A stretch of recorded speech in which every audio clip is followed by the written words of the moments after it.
اب دیکھیے جو علامات قیامت احادیث میں آئی ہیں وہ میں آج آپ کو سنا رہا ہوں. ان کو دو حصوں میں تقسیم کیا جاتا ہے، علامات صغریٰ، علامات کبریٰ. چھوٹی نشانیاں جو درجہ بدرجہ درجہ بدرجہ درجہ بدرجہ حاضر سامنے آئیں گے. ایک ہے بالکل قیامت سے متصل قبل بڑے جو خرق عادت واقعات ہوں گے وہ آئیں گے. اچھا، پہلی چیز کے سلسلے میں حضرت انس رضی اللہ تعالیٰ عنہ سے یہ مروی ہے اور یہ حدیث متفق علیہ ہے. پہلی علامت حضور نے بیان کی قیامت کی علامات میں سے. اب میں لفظ قیامت اسی معنی میں بول رہا ہوں جس میں کہ ہم عام طور پر بولتے ہیں. آپ نے فرمایا علم اٹھا لیا جائے گا،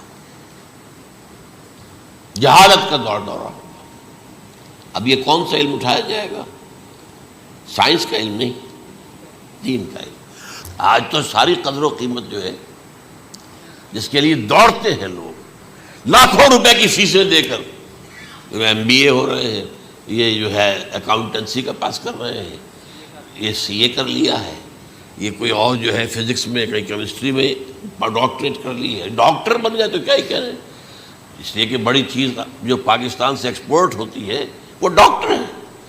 جو اتنے بڑے پیمانے پر جو کالج کھلے ہوئے، 3 لاکھ روپے ایک سال کی فیس، 5 لاکھ روپے ایک سال کی فیس. یہ کیوں لیتے ہیں اور کیوں لوگ دیتے ہیں؟ کہ موقع مل جاتا ہے MBBS کر کے. امریکہ کے اندر بھی ڈیمانڈ ہے، ان کے ہاں ڈاکٹر جو ہیں جتنے ہونے چاہیے نہیں ہے، لہذا اور بھی بہت سی جگہوں پر ڈیمانڈ ہے. تو جس چیز کی مارکیٹ میں ڈیمانڈ ہے وہ علم ہے. آج علم کمپیوٹر کا علم ہے یہ. حالانکہ ان میں سے کسی کے اوپر لفظ علم کا اطلاق میرے نزدیک غلط ہے، جہالت ہے. علم وہ ہے جو ذہن کو جلا دے، جو سوچ کو جلا دے، روشنی پیدا کرے، دماغی روشنی، وسعت دے، انسان کے فکر کو وسعت دے، اس کے ذہنی جو ہے جو افق ہے اس کو وسیع کرے. علم تو وہ ہے جو حقیقت کے کیا علم بھی اس سے عطا فرمائے. قرآن ہے، حدیث ہے، باقی اور چیزیں جو اس سلسلے میں آ سکتی ہیں وہ ہے کہ جو قرآن اور حدیث کی سمجھنے میں مومن ہوں اور زیادہ جو ہے اس کے تک فہم کو آسان کر دیں. لیکن یہ کہ فرمایا علم اٹھا لیا جائے گا، جہالت کو فروغ ہوگا. ظاہر بات ہے ایک ہی بات ہوئی ہے. دوسرے نمبر پہ یہ کہ جہالت کو فروغ ہوگا. نمبر 3 زنا کثرت سے ہوگا. نمبر 4 شراب نوشی عام ہو جائے گی. نمبر 5 عورتوں کی تعداد بہت زیادہ ہو جائے گی، مردوں کی تعداد کم ہو جائے گی. یہاں تک کہ 50 عورتوں کا خیر خبر کرنے والا، کوئی نگرانی کرنے والا، وہ ایک مرد. اچھا، یہ تو ہے ایک حدیث جو میں نے آپ کو بیان کر دی، متفق علیہ. یہ بخاری اور مسلم دونوں میں ہے. دوسری حدیث بخاری کی ہے، اس کو حضرت ابو ہریرہ رضی اللہ تعالیٰ عنہ نے روایت فرمایا ہے. قیامت آئے گی جب امانت ضائع ہو جائے گی. آج ہمارے ہاں امانت کے ضائع ہونے کا جو نقشہ ہے شاید پوری دنیا میں کہیں اور نہیں. جس طرح کے غبن یہاں ہوتے ہیں، جس طرح کک بیکس جو ہے وہ لیے جاتے ہیں. اس غریب یعنی قوم غریب ہے لیکن یہاں وہ امیر بہت بڑے بڑے لوگ ہیں. وہ تو دنیا بھر کے ٹاپ کے امیروں کے اندر ان کا شمار ہو جائے گا. لیکن یہ کہ یہ سب امیر کیسے بنے؟ غبن بلین آف ڈالرز کا. اب تو اس سے کم کی تو بات ہی نہیں ہوتی. فلاں نے اتنے بلین جو ہے پیسے اپنا جو ہے قرضہ معاف کرا لیا. بھائی کس نے کون کرتا ہے معاف؟ یہ کسی کے باپ کی جاگیر ہے. یہ پیسہ بینک کے اندر حکومت کا ہے کہ حکومت کو اختیار ہو گیا وہ رائٹ آف کر دے ان کے جو ہے ان کی جائیدادیں کرو ضبط. لیکن ہوتا کیا ہے؟ بینک آفیسر بے ایمان ہے. وہ کہتا تھا 1 کروڑ کا قرضہ لے جاؤ، 10 لاکھ مجھے دے جاؤ، چاہے تم میرے پاس کوئی ڈاکومنٹ جو ہے ایسے نہیں دے سکتے. حالانکہ ہونا چاہیے کہ اتنا بڑا قرضہ لے رہے ہو تو ڈاکومنٹس یہاں پر ہمارے سامنے لاؤ کہ اگر تم نہ دے سکو تو ہم ان ڈاکومنٹس کے ذریعے سے تمہاری جائیداد، تمہاری کوئی جاگیر، تمہاری کوئی اور چیز اس کو قبضہ کریں. جب وہ وقت آتا دیکھتے تو یہ ڈاکومنٹس ہی فیک ہیں. اللہ خرچ کیا کرے گا کوئی؟ بینک کا باپ بھی واپس نہیں لے سکتا. اور یہ سب کس کی بے ایمانی ہے؟ وہ جو بیٹھا ہوا بینک مینیجر، سارا سودا اس کے ماں باپ ہوتا ہے کہ 1 کروڑ ہے نا، 10 لاکھ مجھے تو 90 تم لے جاؤ. باقی یہ کہ ٹھیک ہے میں تمہارے جو ڈاکومنٹس تم پیش کر رہے اس میں کوئی اعتراض نہیں کرتا، بس جاؤ. اور نمبر 2 حکومت نااہلوں کے سپرد ہو جائے گی. یہ ہے امام بخاری کی روایت کردہ روایت جو حضرت ابو ہریرہ سے.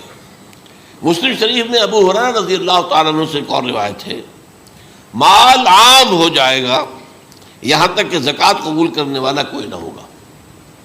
یہ بات وہ ہے جو آج سعودی عرب اور یو اے ای کے اندر آپ کثرت سے دیکھ سکتے ہیں. دولت جو ہے وہ ریل پیل. ابھی تھوڑا سا آیا ہے معاملہ خاص طور پر دبئی میں، کیونکہ وہاں بہت زیادہ کنسٹرکشن ہو رہی تھی، تو پوری دنیا میں آپ کو معلوم ہے کہ جو ریئل اسٹیٹ کہلاتا ہے اس کا حال بہت پتلا ہے، لیکن وہاں کے دولت ریل پیل ہے ہر جگہ پر. آپ نے فرمایا کہ جب لونڈی اپنی مالکہ کو جنے گی اور تم دیکھو گے کہ ننگے بدن ننگے پیر بھوکے ننگے بھیڑوں اور بکریوں کو چرانے والے اونچی سے اونچی عمارتیں بنانے میں ایک دوسرے کا مقابلہ کریں گے. اذا تلد الامۃ ربتها، کیا بات ہے؟ یہ خاص الفاظ کیوں کہے گئے؟ اولاد والدین کے سامنے دب کر رہتی تھی، کبھی سینہ تان کر بات نہیں کرتے تھے. ٹھیک ہے، کوئی بات آپ مان نہیں سکتے، ابا جان یہ بات تو میں نہیں کر سکتا. یا فرض کیجئے کہ وہ آپ کو کسی نیکی سے روک رہے ہیں، کسی دینی کام سے روک رہے ہیں، ابا جان یہ تو میں نہیں کروں گا، یہ تو دین کا فرض ہے. یہ کہیں آپ اور ڈٹ کر کہیں اور جمیں اس پر، لیکن یہ کہ کوئی سرکشی کا انداز نہ ہو. ایسا نہ ہو کہ اپنے جناب سینے کو تان کر کے کھڑے ہو جائے، میں نہیں کروں گا یہ نہیں، یہ غلط ہو جائے. اچھا، اولاد میں بیٹی جو ہوتی تھی وہ زیادہ سبارڈینیٹ، سبمسو، بات ماننے والی، کہیں بھی سر اونچا نہ کرنے والی. اور آخری دور میں کیا ہوگا؟ بیٹیوں سے مائیں ڈریں گی، انہیں ٹوک نہیں سکتی کسی بات پر، پتہ نہیں کیا بک دے گے، کیا بکواس کر دے. یہ تو ہمارے یہاں ہو گیا ہے، باہر کیا ہے تو آپ یہ بھی نہیں پوچھ سکتے. آپ کی 13 برس کی لڑکی آئی ہے رات کو 1 بجے، نہیں پوچھ سکتے کہاں رہی ہو، یہ رات کہاں گزاری، پوچھ ہی نہیں سکتے. یہ پوچھنا بھی جرم ہے. اپنے چھوٹے بچے کو آپ نے ایک تھپڑ مار دیا، تہذیب ہے، سکھانا ہے، غلط کام کیا ہے، اس کی سرزنش ہو رہی ہے، فوراً وہ اگر ایک فون کر دے گا پولیس آئے گی، بچے کو لے جائے گی، اسے لا کر کہیں اور جو ہے ڈپازٹ کرے گی اور آپ پر مقدمہ چلے گا، آپ کو اس کی سزا بھگتنی ہوگی. ظاہر بات ہے کہ پھر وہاں سرکشی کا کیا عالم ہوگا. پھر اولاد کہاں سر جھکائے گی، کس درجے میں جھکائے گی؟ اس کی تربیت عثمانی میں ہوئی نہیں.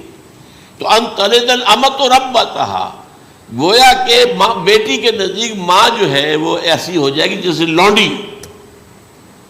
گویا کہ لونڈی نے ایک اپنی مالکہ کو جنم دیا ہے، بیٹی مالکہ بن جائے گی اور ماں جو ہے لونڈی بن جائے گی. اور دولت کی ریل پیل کا ابھرتا دکان، یہ جو بھوکے ننگے اور مفلس، کیا حال تھا 100 برس پہلے، انہیں کھانے کو کچھ نہیں ملتا تھا. یہ مشرقی ساحل پر تھے، یہ سوائے یہ کہ مچھلیاں پکڑ لی، اللہ خیر اللہ وہ کھا لی، یا کہیں ان کو بیچ دیا، کوئی بنڈی لگ جاتی تھی وہاں، اور کیا تھا. اور مغربی ساحل پہ کیا ہوتا تھا؟ ساری ان کی معیشت حج کے گرد گھومتی تھی. حاجی آئے ہیں، خریداریاں کر رہے ہیں، اور آپ کو معلوم ہے پوری دنیا سے مال پہلے بھی پہنچتا تھا وہاں. آپ کو جو ہے ہر ملک کے ہر کونے کا پھل وہاں مل جائے گا آج بھی. اور وہاں پر یہ ہے کہ سب سے بڑی بدوؤں کے لیے سب سے بڑی بات کیا تھی؟ قربانی کا گوشت. اسے وہ سکھاتے تھے، سخت چمڑے کر کے کھاتے تھے. یہ ان کا حل تھا. آج جا کر دیکھیے نئے شہر بن رہے ہیں، امریکنز کو کانٹریکٹ دیے جا رہے ہیں، بالکل ماڈرن شہر بنا دو. ایک ایبسلیوٹلی ماڈرن شہر جو ہے وہ جو مشرقی ساحل کے اوپر جو پہلے سے آرام کو سٹی ہے، امریکن سٹی ہو، اس کے اندر کوئی سعودی بھی داخل نہیں ہو سکتا سوائے جس کے پاس اس سٹی کی طرف سے لائسنس نہ ہو. اور اس کی 4 دیواری کے اندر، 4 دیواری کیا فصیل کے اندر کہی ہے، جو چاہو کرو، کوئی تم پر پابندی نہیں. ننگے نہاؤ، تالاب ہے نہا رہے، ننگی عورتیں ننگی مردیں نہا رہے، کوئی پوچھنے والا نہیں. اب اسی قسم کا ایک سٹی آباد ہونا جا رہا ہے مغربی ساحل پر، جدہ اور ینبوع کے درمیان. اور اس میں اصل میں جتنی بھی دولت ہے جو پیٹرول کی ہے وہ وہیں پر رکھ لی جاتی ہے امریکہ کے اندر، تاکہ امریکہ جو ہے ایسے ایسے پروجیکٹ بنا کر جب تمہیں دے گا تو اس میں سے پیسے لے گا، وہ نہیں ملتی ان کو واپس. بہرحال یہ تو میں نے ایک جگہ آپ سے ذکر بھی کیا تھا، دی کنفیشنز آف این اکنامک ہٹ مین. وہ کنفیشنز کی بات جو ہے، اگر آپ میں سے کسی کو دلچسپی ہو تو اسے پڑھیں کہ کس طریقے سے 1973 کے آئل امبارگو کے بعد جو شاہ فیصل شہید کے زمانے میں ہوا تھا، پھر جس طریقے سے امریکہ نے ان تمام ممالک کو جکڑ لیا ہے، اس کا پورا جو پروسیس کیا تھا وہ سامنے آتا ہے. بہرحال اس کے بعد آتا ہے علامات کبریٰ کا ذکر، بڑی علامتیں جو کہ بالکل خرق عادت کے انداز میں ہوگی، جن کا معاملہ جو ہے وہ آپ کے ناپ تول میں نہیں آ سکتا، آپ کی کیمسٹری فزکس اس کا جو ہے وہ نہیں کر سکتی، ادراک ہوگا یہ قیامت کی. ان میں نمبر 1 کیا ہے؟ ایک بہت بڑا دھواں آئے گا، پوری دنیا کو لپیٹے گا. نمبر 2 دجال کا ظہور ہوگا، جو اپنی خدائی کا دعویٰ لے کر آئے گا اور بنوائے گا. اس کے ہاتھ میں ہو جائیں گے، قبضے میں ہو جائیں گے سارے ذرائع پیداوار کے. اس کی طرف بھی پہلا قدم اٹھ چکا ہو، ٹرپس کے نام سے معاہدہ ہو چکا ہے. کوئی ملک اپنا بیج پیدا نہیں کر سکتا ہو. یہ بیج ہم نے ڈیولپ کیے ہیں. ان کے ڈیولپمنٹ سے پہلے تم ایک ایکڑ سے کتنی گندم لیتے تھے، آج کتنی لے رہے ہو؟ کس بنا پر؟ جینیٹکس کا جو کام ہم نے کیا ہے اس کی بنا پر ہو رہا. ہاں تو ہمارا حق ہے، اس کی رائلٹی ہمارے پاس آنی چاہیے. لہذا صرف ان اداروں سے، ملٹی نیشنل سے خریدا جائے گا بیج، اور بیج بھی وہ دیں گے وہ کہ جس سے جو فصل اگے گی وہ بیج نہیں لا سکتی، وہ بیج کا کام نہیں کر سکتی. جیسے آپ کو معلوم ہے کہ آپ کے ہاں جو گوشت کھایا جاتا ہے مرغے کا، تو مرغا وہ جو ہے اس میں مرغا ہو یا مرغی ہو، اس کے اندر کوئی وہ کیفیت ہی نہیں ہے. ان کے انڈے جو ہے ان سے آپ بچے حاصل نہیں کر سکتے. ہے تو انڈا، دیکھنے کو تو انڈا ہے، لیکن وہ بنڈا جو ہے اس سے بچہ تو نہیں حاصل کر سکتے. ایسے ہی وہ گندم کا بیج دیں گے، نظر آئے گی گندم، لیکن اس کے اندر وہ صلاحیت نہیں ہے کہ اس سے جو فصل اگے گی اس کا نتیجہ جو ہے وہ بھی آپ لے سکیں. یہ ہونا ہے، اللہ جانے، قدم اٹھ رہے ہیں ادھر. پھر یہ ہے کہ دابۃ الارض، زمین سے ایک حیوان نمودار ہوگا، زمین شق ہوگی. ابھی میں کہہ رہا ہوں خرق عادت ہے، یہ چیزیں وہ نہیں ہیں جو ہماری کسی حساب کتاب میں جو باتیں پہلے آئی ہیں وہ تو حساب کتاب میں آ رہی ہیں، ساری سمجھ میں آ رہی ہیں، ساری چیزیں مشاہدہ ان کا ہو رہا ہے. لیکن یہ ہے کہ دابۃ الارض، یہ کہتے ہیں کہ کوہ صفا، اس میں تو نہیں ہے حدیث میں، کوہ صفا پھٹے گا اور اس میں سے ایک حیوان دابہ وہ ظاہر ہوگا. تو اسی لیے فرمایا ہے وَإِذَا وَقَعَ الْقَوْلُ عَلَيْهِمْ أَخْرَجْنَا لَهُمْ دَابَّةً مِّنَ الْأَرْضِ تُكَلِّمُهُمْ. تو ہم اندر سے پیٹ کے چیر کر زمین کے پیٹ کو ایک حیوان کو برآمد کریں گے جو انسانوں سے بات کرے گا، گفتگو کرے گا. نمبر 4 طلوع الشمس من المغرب، یہ بھی خرق عادت. سورج تو طلوع ہوتا ہے مشرق سے، غروب ہوتا ہے مغرب میں، لیکن اس وقت معاملہ الٹا ہو جائے. یعنی جو کائنات کے اندر جو گڑبڑ ہوگی کچھ سمجھ میں بات آتی ہے کہ یہ معاملہ جو ہے یہ تو اس پورے سولر سسٹم کو اگر بدل دیتے ہیں تو مشرق مغرب ہو جانا، مغرب مشرق ہو جانا، یہ سمجھ میں آنے والی بات ہے. اس کے بعد ہے عیسیٰ ابن مریم کا نزول، جس کے بارے میں آج میں نے گفتگو کی ہے تفصیل سے. یہ نزول ہونا ہے، یہ علامات قیامت میں سے حضور نے بیان فرمایا ہے، اور قرآن مجید کی جو اصطلاحات ہیں اس کے حوالے سے میں نص قطعی جو ہے وہ میں آپ کے سامنے رکھ چکا ہوں. پھر یاجوج ماجوج کا ایک معاملہ ہے، یہ میں ابھی اس وقت زیادہ اس پر بات نہیں کر سکتا. حضرت عیسیٰ علیہ السلام کے نزول کے بعد 2 کام ہو گئے. یہودیوں کا قلع قمع ختم، تمام یہود، ایک کام تو یہ ہونا ہے. اور نمبر 2 عیسائیت کا ختم ہو جانا. عیسائیت کی نفی کر دیں گے، بھائی تم مجھے خدا کا بیٹا بنائے بیٹھے ہو، میں تم خدا کا بیٹا نہیں ہوں، میں تو اس کا بندہ ہوں، رسول ہوں. میں نے تم سے کب کہا تھا کہ مجھے خدا کا بیٹا بناؤ. نمبر 2 یہ کہ وہ خنزیر کو قتل کر دیں گے، یعنی یہ تم نے خنزیر کب سے کھانا شروع کر دیا؟ میں تو تم کو نکاح اجازت دے کر گیا تھا، یہ تو شریعت موسوی میں حرام تھا، اور میں کہہ کر گیا تھا کہ یہی شریعت تم پر لاگو رہے گی. How come? تم نے کیسے یہ؟ آج بھی بہت سے رومن کیتھولکس جو ہے وہ سور نہیں کھاتے، وہ اس میں ہے ان کے اندر کچھ نہ کچھ بات جو ہے جو حضرت عیسیٰ کی تعلیمات کا کچھ اثر ان کے ہاں ہے.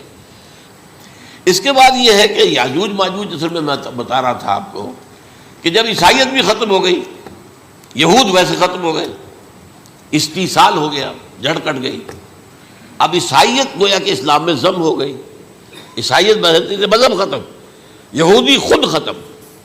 اب یہ طاقت کتنی ہو جائے گی؟ تقریباً 2/3 دنیا آ گئی. تمام اب عیسائی 2 ارب کے قریب ہے، 1 ارب 90 کروڑ ہوں گے، یا مسلمان بھی 1 کروڑ 50-60 لاکھ ہیں. دونوں کو جوڑ لیجیے کتنے ہو گئے؟ 6 ارب کل آبادی ہے. لیکن اس کے بعد آتا ہے یاجوج ماجوج کا خروج. یہ یاجوج ماجوج میرے نزدیک چائنا اور رشیا ہے. ان کی مجموعی طاقت اتنی ہوگی اور یہ اس طرح آئیں گے ہر اونچائی پر سے اترتے ہوئے، پھسلتے ہوئے. جیسے 1962 میں جب وار ہوئی تھی بٹوین چائنا اینڈ انڈیا 1962 میں، تو وہ اس وقت کا نقشہ جو آج بھی اخبارات میں پڑھتا تھا تو یاد، waves after waves of Chinese soldiers were coming down the slopes of Himalayas. یہ تو وہ ہے نا جن کی تعداد کا کوئی حساب نہیں ہے. اور رشیا اور یہ مل کر جو ہے، میرا اندازہ یہ ہے کہ جب پہلے ملحمۃ العظمیٰ ہوگی وہ عیسائیوں اور مسلمانوں کے درمیان، اس وقت یہ دونوں پاورز نیوٹرل رہیں گی. لیکن غالباً یہ بات طے کر لیں گی کہ ویپنز آف ورلڈ جو ہے ماس ڈسٹرکشن، یہ استعمال مت کرنا. اگر یہ ویپنز آف ماس ڈسٹرکشن استعمال کرو گے تو ہم میدان میں آ جائیں گے. اس میں وہ جنگ جب ہو چکے گی، پھر حضرت عیسیٰ کو فتح حاصل ہو جائے گی، اور پھر یہ کہ یہودیت ختم ہو جائے گی، عیسائیت بطور مذہب ختم ہو کر اسلام میں ضم ہو جائے گا. پھر وہ 40 برس کا عہد حکومت ہے حضرت عیسیٰ علیہ السلام. لیکن جب یہ فتح ہو جائے گی ان پر، اب یاجوج ماجوج آئیں گے اور اتنی تعداد میں آئیں گے کہ بحیرہ طبریہ جو ہے اس کا سارا پانی پی جائے گا.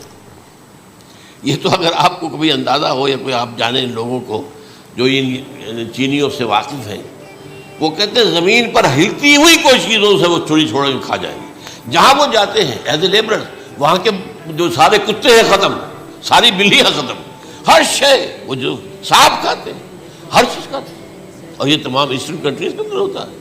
بڑی ڈیلیشس ڈشز ہیں یہ سانپ وغیرہ وغیرہ. اور یہ جس طرح کھا جائے، پانی پی جائے، ایک قطرہ نہیں رہے گا اس پر. تو پھر جو ہے اللہ تعالیٰ اس وقت جو ہے اس میں ایک ایسی بیماری پیدا کرے گا، یہ سب مر جائے. یہ معجزے سے ہوگا. یعنی ان کے اوپر فتح جو ہے وہ عام لڑائی کے ذریعے سے نہیں ہوگی، بلکہ اس کے اوپر فتح جو ہوگی وہ اللہ تعالیٰ سے ہوگی. ایک بیماری پیدا ہوگی، سب مر جائے گا. اور اس کے بعد اللہ تعالیٰ ایسے پرندے بھیجے گا بڑی لمبی لمبی گردنوں والے، وہ ان سب کو کھا جائیں گے. جیسے ہمارے ہاں گدھ ہوتے ہیں، وہ ان کو صاف کر دیں گے. ورنہ تو یہ ہے کہ پوری دنیا کے اندر جو بدبو اور جو پیدا ہوتا معاملہ اس سے، تو اس نوع انسانی کی بقا ممکن نہیں تھی. ان کے خاتمے کے بعد پھر یہ ہوگا کہ حکومت اسلامی جو ہے پوری دنیا میں حضرت مسیح علیہ السلام کی ہوگی. 45 برس وہ رہیں گے. اسی میں وہ کہلن بھی آ جائے گا، وہ فی المہد و کہلن جو میں نے شروع میں بیان کیا تھا. اسی میں پھر یہ ہے کہ وہ شادی بھی کریں گے، ان کی اولاد بھی ہوگی، اور پھر ان کا انتقال ہوگا تو حضرت حضور صلی اللہ علیہ وسلم کے حجرے میں، وہیں پر جہاں حضور اور ابو بکر اور عمر رضی اللہ تعالیٰ عنہم دفن، وہیں پہ ان کو دفن کیا جائے گا. اور قیامت کے دن حضور فرماتے ہیں کہ میں اور یہ تینوں ساتھ نکلیں گے. تو یہ ہے والات و واقعات. بہرحال اس میں یہ ہے کہ یہ نوٹ کر لیجئے کہ جہاں تک ہمارے ہاں آج کل کا معاملہ ہے، میرے نزدیک میں یہ کہنے پر مجبور ہوں، جو رفع و نزول مسیح کو نہیں مانتا وہ کم سے کم منکر حدیث ضرور ہے. میں اس سے کم کا فتویٰ نہیں دے سکتا. اب یہ ہے کہ جو لوگ مہدی کو نہیں مانتے ان کا معاملہ میں مختلف سمجھتا ہوں. چند منٹ لے رہا ہوں آپ کے اور اس لیے کہ ان کی حدیثیں صحیحین میں نہیں ہیں، بخاری مسلم میں نہیں. اور یہ کہ بہرحال ان کا معاملہ جو ہے وہ ایسا نہیں ہے حضرت عیسیٰ کا. حضرت عیسیٰ کے آنے کا جو کچھ ہوگا وہ تو میں نے آپ کے سامنے بیان کر دیا. لیکن یہ ہے کہ حضرت مہدی ہمارے نزدیک اس میں خرق عادت کوئی ہے ہی نہیں. جیسے ہر صدی کے مجدد ہوتے ہیں، آخری صدی کے مجدد وہ ہوں گے، اور میرے نزدیک یہی آخری صدی ہے اور اسی میں حضرت مہدی کا ظہور ہو جانا. سعودی عرب میں کوئی خانہ جنگی ہوگی کسی بادشاہ کے انتقال پر، اور پھر اس وقت یہ ظاہر ہوں گے. اس وقت ملک کے حالات کو سنبھالنے کے لیے لوگ ان کو زبردستی نکالیں گے، چھپے ہوئے ہوں گے ایک گھر میں. یہ حضرت ام سلمہ رضی اللہ تعالی عنہ کی روایت ہے کہ ایک بادشاہ کے انتقال پر یہ خانہ جنگی ہو جائے گی، اور ایک شخص مدینے سے بھاگ کر مکے میں چھپ جائے گا۔ یہ تو ہے ان کے الفاظ، میں توجیہ کر رہا ہوں۔ یہ لوگ ان کی طرف دیکھ رہے ہوں گے کہ یہ جو وقت آیا ہے فتنے کا ہماری قوم پر، ہمارے ملک پر، تو ان کی شخصیت ایسی ہے کہ یہ بیچ میں آئیں، صلح صفائی کرائیں، اور وہ جو ہے اس ذمہ داری سے بچ کر بھاگیں گے اور جا کر مکے میں چھپ جائیں گے۔ پھر لوگ انہیں تلاش کر کے نکالیں گے اور زبردستی ان کے ہاتھ پر بیعت کریں گے، ورنہ وہ اتنے بڑے منصب کو۔ اور پھر یہ بھی ہے، ایک حدیث میں آتا ہے یصلحوا فی لیلۃ واحدہ، ایک رات میں ان کی مکمل اصلاح کر دیں گے۔ یعنی اگر کوئی تھوڑا بہت نقص اور عیب کوئی ہوا بھی، کوئی کمی کوتاہی ہوئی بھی، تو اللہ تعالیٰ ایک رات میں اصلاح کروا دیں گے۔ لیکن ہمارے نزدیک اس کے اندر کوئی خرق عادت ہے ہی نہیں۔ البتہ جو کہتے ہیں اہل تشیع، وہ خرق عادت ہے کہ ان کے 12ویں امام جو ہے وہ بچپن ہی کے اندر اس خوف سے کہ جو بنو عباس بادشاہ ہیں وہ ان کو قتل کر دیں گے، تو وہ ایک غار میں چھپا دیے گئے۔ اب وہ 1200 برس سے اس غار کے اندر چھپے ہوئے، اور اس کے بعد وہ ظاہر ہوگی، وہ امام مہدی ہوں گے۔ اس میں خرق عادت ہے، لیکن میں یہ کہتا ہوں کہ محض خرق عادت کی بنیاد پر ہم اس کی نفی نہیں کریں گے۔ کیوں؟ کیا ہم یہ نہیں مانتے کہ اصحاب کہف 300 برس تک سوئے رہے؟ یہ کیا عام بات ہے؟ حضرت عزیر علیہ السلام، اللہ نے انہیں موت دی، موت، اور 100 برس کے بعد زندہ کر کے اٹھا لیا۔ تو خرق عادت حضرت عیسیٰ کو ہم اتنا بڑا خرق عادت مانتے ہیں کہ اٹھا کر آسمان پر، تیسرے آسمان کے اوپر ہیں، موجود ہیں، اب بھی ہیں۔ شب معراج میں تیسرے آسمان پر حضور کی ملاقات ان سے ہوئی۔ تو یہ خرق عادت کی بنیاد پر نفی نہیں ہم کرتے، ہو سکتا ہے، لیکن یہ کہ اس کے لیے ہمارے پاس کوئی دلیل نہیں، کوئی احادیث نہیں، کچھ نہیں، اس لیے ہم اس کو نہیں مانتے۔ البتہ خود وجود جو ہے حضرت مہدی کا، وہ کوئی عجیب بات نہیں ہے، وہ تو جیسے پہلے بھی آئے ہیں ہمارے مجددین، ایسے مجدد ہوں گے اور دین کو تازہ کر دیں گے۔ ایک صحیح اسلامی ریاست جو ہے وہ عرب میں قائم ہو جائے گی دوبارہ۔ حضور نے فرمایا وہ عدل اور انصاف سے عرب کو اسی طرح بھر دے گا جیسے کہ وہ اس سے پہلے ظلم اور جور اور زیادتیوں کے سے بھری ہوئی ہوگی۔ تو یہ کام ہوگا، یہ تو مجدد کا کام ہوتا ہی ہے اس حوالے سے۔ لیکن بہرحال میں نے پھر بھی کہا کہ اگر احادیث کی کمزوری کی وجہ سے کہ صحیح عین میں نہیں ہے، اگر کوئی شخص انکار کرے تو مجھے کوئی اعتراض نہیں ہے، ٹھیک ہے۔ لیکن جو حضرت عیسیٰ کے نفع سماوی اور حضرت عیسیٰ کے نزول کا انکار کرتا ہے، وہ کم سے کم، میں انہیں اور آگے کوئی فتویٰ نہیں دیتا کہ وہ کافر ہو گئے یا یہ ہو گئے یا وہ ہو گئے، لیکن منکر حدیث کے لائن میں تو وہ لازماً کھڑے ہو گئے، کیونکہ اتنی واضح اور پکی حدیثیں ہیں حضرت مسیح کے نزول کی، اور علامات قیامت میں جس طرح ان کا ذکر آتا ہے کہ اس سے انکار جو ہے وہ جب تک آپ پوری حدیث کے ذخیرے کا انکار نہ کریں اس وقت تک ممکن نہیں ہے۔ اقول قولی ھذا واستغفر اللہ لی ولکم ولسائر المسلمین والمسلمات۔